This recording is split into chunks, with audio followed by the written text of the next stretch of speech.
காலை தியானம் பிப்ரவரி 22, 2024. தலைப்பானது மன திரும்புதலில் அனுபவம். பாவிகளை ரட்சிக்க கிறிஸ்து இயேசு உலகத்தில் வந்தார். 1 தீமோத்தேயு 1:15. மனிதன் தேவனுக்கு முன்பாக நீதிமானாக இருக்க முடியுமா?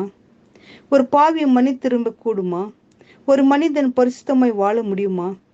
ஒரு பாவ மனிதன் நீதிமானாக முடியும், மனம் திரும்ப கூடும், பரிசுத்தமாய் வாழ முடியும். எப்படி? இது சத்தியமாகும்.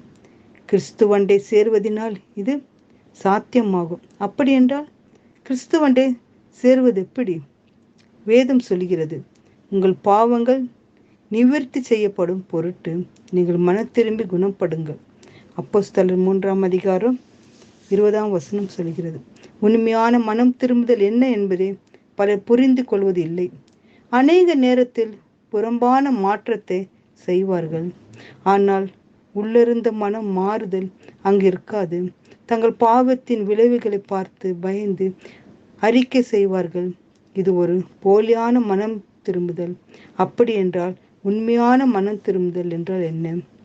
தேவ அன்பை பார்க்கும்போது நமது பாவங்களை மறைக்காதபடி ஒளிவு மறைவின்றி நாம் செய்த பாவங்களை அறிக்கை செய்து அவைகளை மறுபடியும் செய்யாமல் பாவங்களை வெறுத்து விடுவதே உண்மையான மன திரும்புதல் ஆகும். இப்படியாக தேவ அன்பையும் பரிசுத்தத்தின் மாட்சிமையும் இருதய சுத்த சமாதானத்தையும் சந்தோஷத்தையும் பார்த்து நாமும் பரிசுத்தமாக்க வேண்டும் என்று விரும்பி தேவனின் பாதத்தில் ஒப்படைப்பதின் மூலமாக முழு மனம் திரும்புதல் அடைகிறோம். உண்மையான மனம் திரும்புதலில் அனுபவத்திற்குள் கடந்து செல்பவர்கள் தங்கள் பாவத்திற்கு பொறுப்பேற்று மற்றவர்கள் மீதே சூழ்நிலை மீதே காரணங்கள் சுமந்த மாட்டார்கள். அது என்னவெனில், தேவன் உலகத்தாருடைய பாவங்கள் எண்ணாமல் கிறிஸ்துவுக்குள் அவர்களே தமது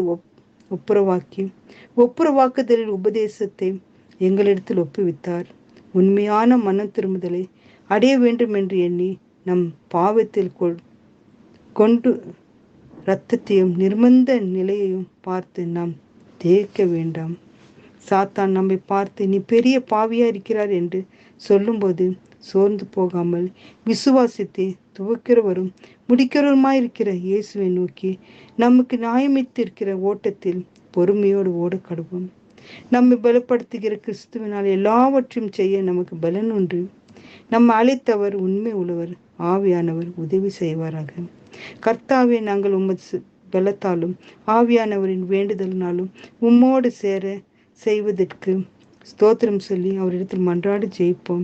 என் அன்பான் நேசிக்கிற நல்ல தகப்பனே ராஜா, கர்த்தாவே ராஜா, உம்மிடத்தில் நாங்கள் வரும்படியாக பலத்தையும் ஆவியும் தந்தப்பா. கர்த்தா, அப்படிப்பட்ட ஸ்லாக்கத்தை எங்களுக்கு தாரும் அப்பா. மனம் திரும்பியும் பாதையில் வரும்படி கிருபை செய்ய வேண்டும் என்று மன்றாடி ஜெபிக்கிறோம் பிதாவே, ஆமென்.